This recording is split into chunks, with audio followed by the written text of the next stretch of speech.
In this video lesson, we are looking at acid-base titrations. We're going to talk about the equipment you need to use, and we're going to talk about how to analyze the data that a titration gives you to figure out the concentration of an unknown acid or base. So to do the lesson, you may want to have a copy of this acid-base titration handout that looks like this. So titration is a laboratory technique that we use to determine the concentration of a solution. In order for a titration to work, you are essentially performing a neutralization reaction. You are adding a solution, an acid or base solution, to either another acid or base solution. So you're reacting an acid and a base to the point of neutralization, and then depending on the volume that was needed to neutralize the unknown concentration, you can figure out what the concentration is using mole ratios. So an acid-base titration basically uses stoichiometry. It's a stoichiometric reaction with two reactants. One of them is an unknown concentration, and one of them is a known concentration, or is our standard solution. So to perform our titration, we set it up to look something like this. Right here we have our Erlenmeyer flask. And in the Erlenmeyer flask, we have our solution of unknown concentration.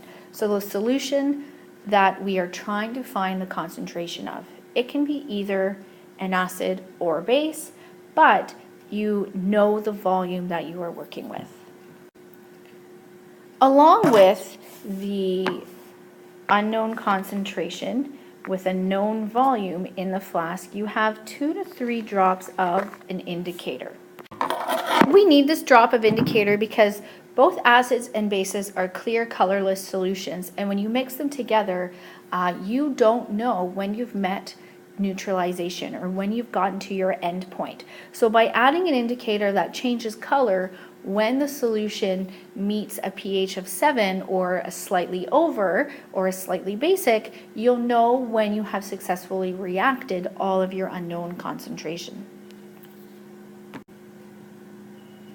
When you perform your titration, you set it up so that you have a burette right here that contains a standard solution, or your solution of known concentration, that we call a titrant.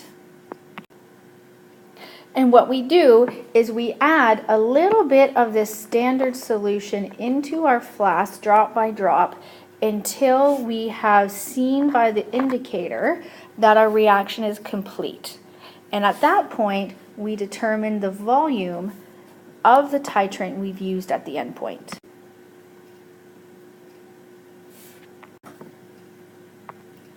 Okay, so once we have our equipment set up with our known concentration in our burette and our unknown concentration in our flask with the indicator, we add that titrant drop by drop until our reaction is complete, or until neutralization has happened. We know this has happened just because this is when the indicator has turned color.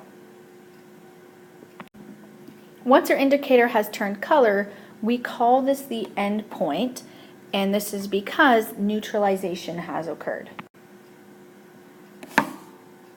So neutralization has occurred and all of our unknown concentration has reacted.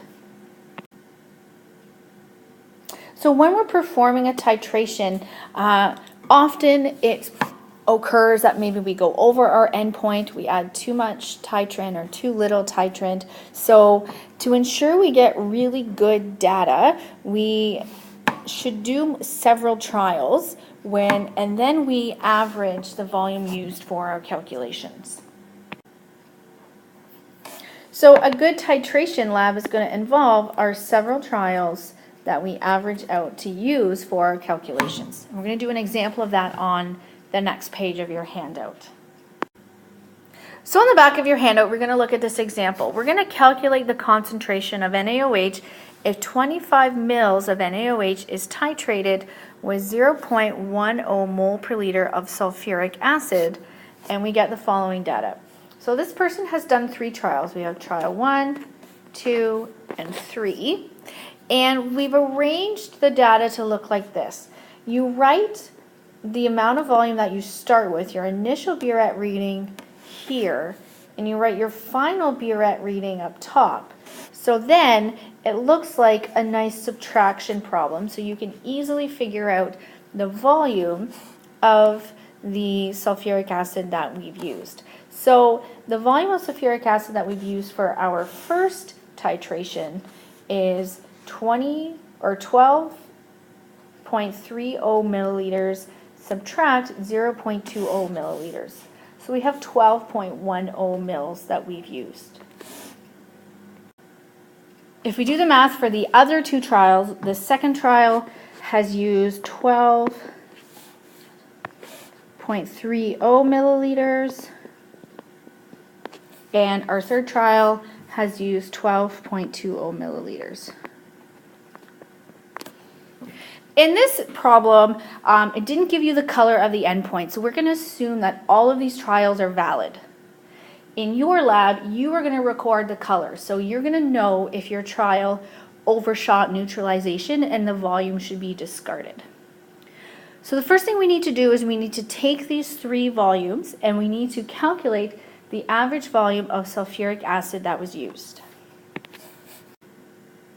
So we add up our three trials and we divide it by 3, and we end up with an average of 12.20 milliliters used. So the next thing we need to do is write our balanced chemical equation. We know we are working with NaOH and H2SO4, an acid and a base, and we know we're performing a neutralization reaction, which is essentially a double displacement reaction. So start your equation by writing out your two reactants, and then predict the products. You know a neutralization reaction essentially takes the hydrogen from the acid and the water from the base, or sorry, the hydroxide from the base, and makes water. So you know one of your products is going to be H2O, and what's left over, the sulfate and the sodium, is going to make sodium sulfate. Your nomenclature tells you that that's Na2SO4. So a quick look tells us that our equation is not balanced because we have two sodiums in our product side and only one in our reactants. So we have to do a quick balance and put a 2 here, and now everything should check out. Like any other stoichiometric equation, you want to write out all your given information. So you want to write out your volume and your concentrations for both reactants. We know that the average volume of H2SO4 is right here. So that number comes down here, 12.20 mils. Okay, so that comes here. Our concentration was given to us in our problem, right up here, 1.0 mole per liter. So our concentration of the acid is 0.1.0 mole per liter. We are looking to calculate our concentration of NaOH, so a question mark here, and we know we've used a 25 ml sample, so that goes here, 25 milliliters. So now you're set up to arrange a factor label method to solve for the concentration of your NaOH. Okay, so this is just like solving any other acid-base reaction now. So we are looking to solve for our concentration of sodium hydroxide. We are starting with our volume of H2SO4, so our 12.20 milliliter.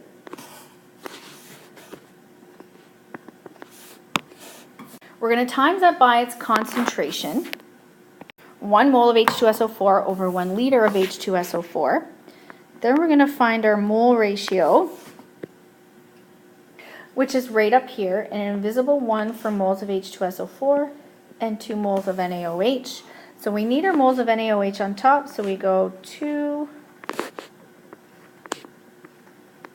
mole NaOH over 1 mole H2SO4. And then we have to divide by our volume. So we just go 1 over 25 milliliters NaOH. So do a quick unit check to make sure that you have things arranged properly. So we start canceling out. We have a mil here and a mil here. We have liters of H2SO4, liters of H2SO4, mole of H2SO4, mole of H2SO4, and we're left with mole of NaOH and liters of NaOH. So our unit is going to be in mole per liter of NaOH. And if we punch this all into our calculator, you should get 0.0976 mole per liter. But we have to look at our significant digits. Looking at our significant digits with our given information, we only have 2 digits here. So our answer can only have 2 digits. That means that our answer is going to round to 0.10 mole per liter NaOH. And just a quick reminder, this is only 2 significant digits because that leading 0, this guy right here, doesn't actually count. It's insignificant.